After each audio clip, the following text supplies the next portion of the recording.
Hello, and today we're going to be doing my fluency project number 1, and this is my sister Mariah that I'm going to use as my client. So we're gonna get started. Okay, so nice to meet you. My name is Julissa Mendoza, and I'm gonna be your SLP, and so I'm just gonna ask you a bunch of questions, okay? All right, so first off, how old are you? I am 26. Okay. And how long have you stuttered? Ooh, maybe since I was probably 4 or 5. So it's been a long, long time. Okay. And how do you think your parents reacted once you had a stutter and when you started developing more and more growing up? Honestly, to know their first reaction, I honestly don't know. I never bothered to even ask them, but I'm pretty sure they were concerned and wanted me to learn how to control it instead of just letting it go out of control to where I wasn't making sense anymore. But it has progressed. It's something that you can't just go. It stuck with me. It's just how my brain works. My brain just works like a scratched CD where it repeats the same thing over and over until it can get through. Okay. And so when did you start your treatment for your stutter? Like how old and what grade were you? Probably,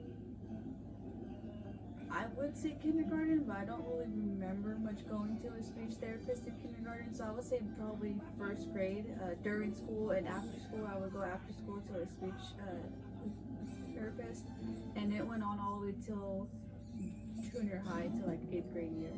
Okay. And how do you think the effects of stuttering have affected you in terms of academics, your social life, work, or your personal life? Just basically, just really nervous. I get really nervous when I meet new people because if I tend to stutter in front of them, I always feel like I'm judged silently. Or, but like for social gatherings, I try not to let it spill out as much. It only comes out when I'm extremely nervous for like school projects, for like public speaking. I get nervous and it tends to come out. But other than that, I just make it come out naturally. And what do you avoid? Like, do you avoid speaking in large settings? Do you hate group projects? Not speaking in front of people you don't know? What do you avoid?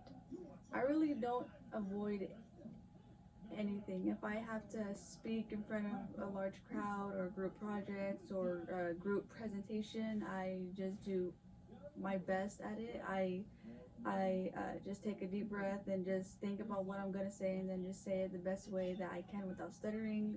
If a stutter does tend to come out, I'll tend to correct myself very quickly as possible as I can. So I don't avoid those situations at all. I just tend to go for it. Okay. And do you have any negative emotions or attitudes towards your stutter, or if not in yourself, towards others that have negative emotions and attitudes towards those who have a stuttering disorder?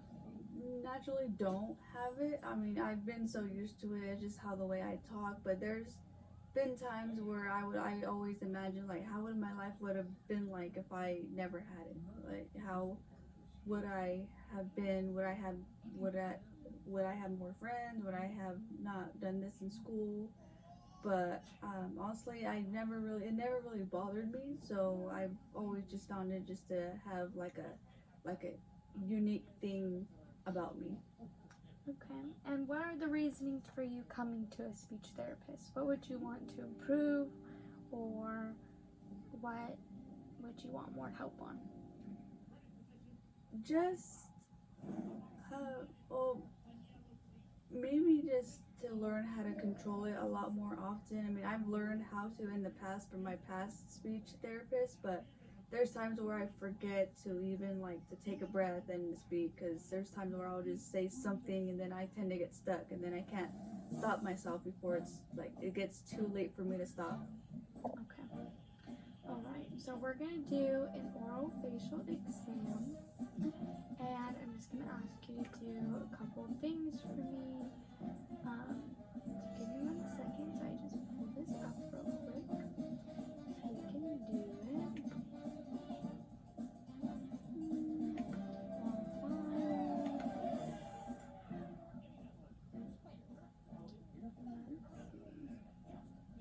Okay. So, have you look straight ahead. Okay. So I don't see any eye drooping, or any lip drooping, or asymmetry. So everything looks fine. So can you wrinkle your forehead or look up at the ceiling without moving your head? Okay. Can you wrinkle your forehead? Okay. So I don't see any right or left side paralysis, which indicates damage to the frontalis muscle. Okay, so I'm gonna have you close your eyes as tight as possible. And I don't see any deviations in the right or left side. Okay, you can open. And then I'm gonna have you pucker your lips. I don't see any drooping in the right or left side. Okay. And then I'll have you smile and pull back the corners of your lips so I can kind of see if there's any drooping. Okay. I don't see any drooping. Okay. So let me see. Can you show me your teeth while frowning? Yeah. Okay. Perfect. Alrighty. So I don't see any weakness in the right or left side or any damage. Okay. So now I'm just going to move on to 3 different things, and it's just going to be different questions that I'll have you answer. Okay, so when you are in the situation of having a phone conversation, do you typically speak fluently? Do you stutter, or do you experience any tension or anxiety? All 3, or just one or the other?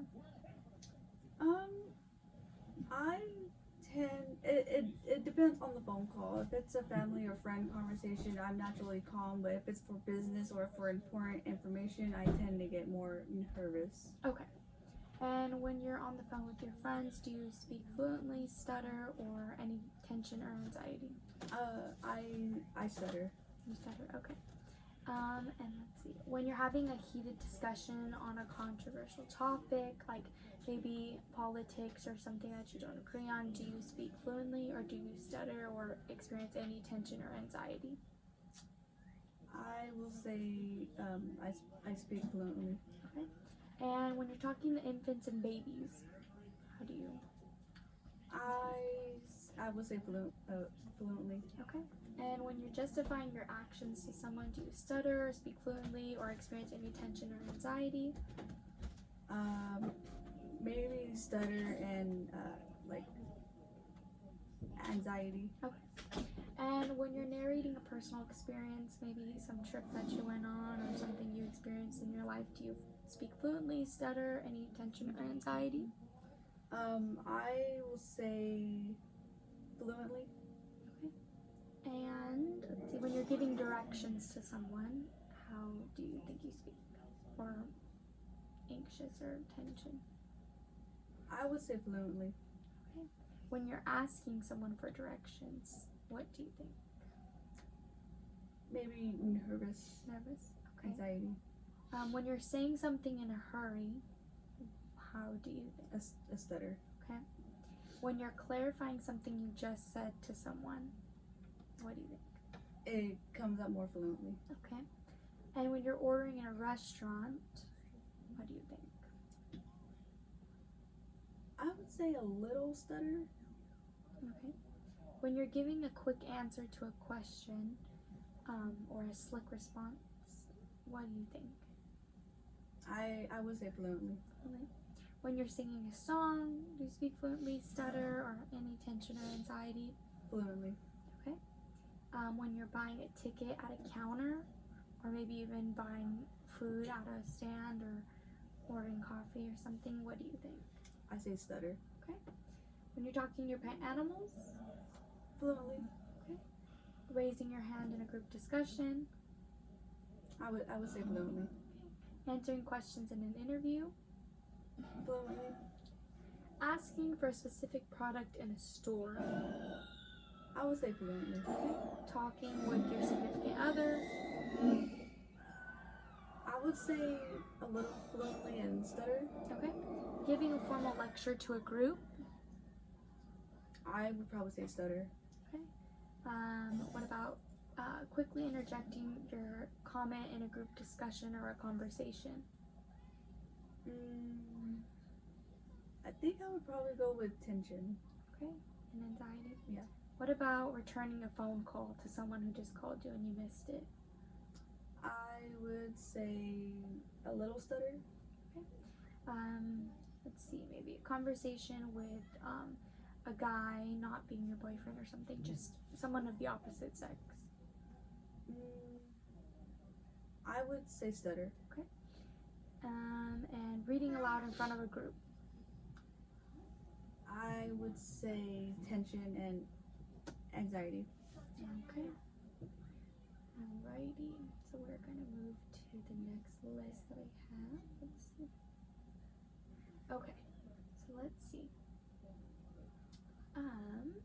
So I'm gonna give you an example just on the questions that I'm gonna ask. So I would like to know how your fluency problem has affected your life, and I would like you to read the item in the manner. With my ability to talk with my family, I am, you're either satisfied, somewhat dissatisfied, or dissatisfied. Okay? So I'm just going to ask you all these questions, and then you're just going to tell me satisfied, somewhat dissatisfied, somewhat dissatisfied, or none. Okay. With your ability to talk to your family. I would say satisfied. Okay. With your friends. Satisfied. With your colleagues, so when you were in college, any peers. A little satisfied. Okay. With strangers. Less. So somewhat dissatisfied. Yeah. Okay. Members of the opposite sex. Satisfied. Okay. Authority figures, so maybe your parents or. I would say satisfied. Okay. What about your neighbors next door? Satisfied. Okay. What about with your ability to order in restaurants? I would say a little satisfied. Okay, so somewhat. What about talking over the phone? A little. Somewhat. Okay. Asking for directions? Satisfied. Okay. Introducing yourself? Somewhat satisfied. Okay. Giving your name and cell phone number to someone else? Somewhat satisfied. Okay. Controversial or social or political issues? Somewhat satisfied. Okay. Giving a talk in front of a large group? Satisfied. Okay. Quickly asking a question? Satisfied. Okay. Quickly responding to a question? Satisfied. Using the right words? Satisfied. Okay. Expressing your feelings and opinions? Satisfied. Interjecting your comments in a group discussion? Somewhat satisfied. Okay. Talking to salespersons in stores? Satisfied. Okay. What about with your ability to enjoy social relationships? Satisfied. Enjoying personal relationships? Satisfied. Achieving your educational goals? Satisfied. Performing a job? Somewhat satisfied. Let's see. Achieving your life goals? Satisfied. What about feelings and thoughts about yourself? Satisfied. Level of self-confidence? Satisfied. And then general quality of your life? Satisfied. Okay. Alrighty, and then we are just going to move on to the last questions that I have. Okay, so I'm going to ask you avoidance of speaking situations, and you're going to say infrequently avoided, meaning you don't avoid them, or 2 is going to be frequently avoided. So 1 is going to be you don't avoid them, 2 is going to be yes, I do avoid those situations. So you can just say 1 or 2, or 0 just means not avoided at all. Okay. Saying one's own name. 1. Responding to roll calls. 1. Speaking situations. 1. Ordering in restaurants. 1. Speaking on the phone. 2. Introducing yourself. 2. Giving your personal phone number or address. 2. Speaking in front of a class or a social group. 1. Reading aloud in front of a class. 2. Answering questions in the classroom. 1. Let's see. Saying the names of your family members. 1. Asking for directions when you're lost. 1. So next I'm going to ask about other speaking situations you avoid to avoid stuttering, not just speaking, okay? Mm. So depending on others for communication needs. 2. Gesturing instead of speaking. So maybe nodding your head instead of having to say yes, or nodding your head no instead of no. 1. Having a family member ask for something in a store instead of you asking. 2. Pretending not to hear a question. 1. Pretending to be thinking when questions are asked. 1. Pretending to not know an answer. 1. Pretending ignorance of a word on which stuttering is likely. So maybe avoiding a certain word which you think that you're going to stutter on. I'll say 2. Letting others finish a word or complete a sentence for you. 2. Coughing or throat clearing before saying a difficult word. 2. Whispering. 1. Talking in a soft voice. 1. Talking in a loud voice. 2. Talking in an impersonated tone, so maybe like a character or something. 1. And talking with an unusual physical posture, maybe like you're slouching or something when you're talking. 2. Talking with an exaggerated articulation, so maybe putting emphasis on one word versus another. 2. So other strategies you use to avoid stuttering, and this is just avoidance of like conversational partners, so people. So what about with strangers? 2. Bosses or authority figures. 1. Persons of opposite sex. 1. Peers, colleagues, 1. friends, 1. Neighbors. 1. We're going to say avoidance of certain words. So substitution of one word for another. Maybe one word that you think you're not going to stutter on versus a word you will stutter on. 1. Beating around the bush instead of saying something directly. 1. Pretending to not know a word. 1. Refusing to say a particular word. 2. Saying this thing and that thing frequently. 1. Other strategies you use to avoid specific words. This is just about talking about stuttering. So switching the topic when stuttering is mentioned. 2. Leaving the room when a conversation is started about stuttering. 1. Getting upset when asked about stuttering. 2. Refusing to talk about others people's reactions to stuttering. 2. Refusing to talk about peers or bosses' reactions to stuttering. 2. Unwilling to talk about stuttering and associated emotional experiences. 2.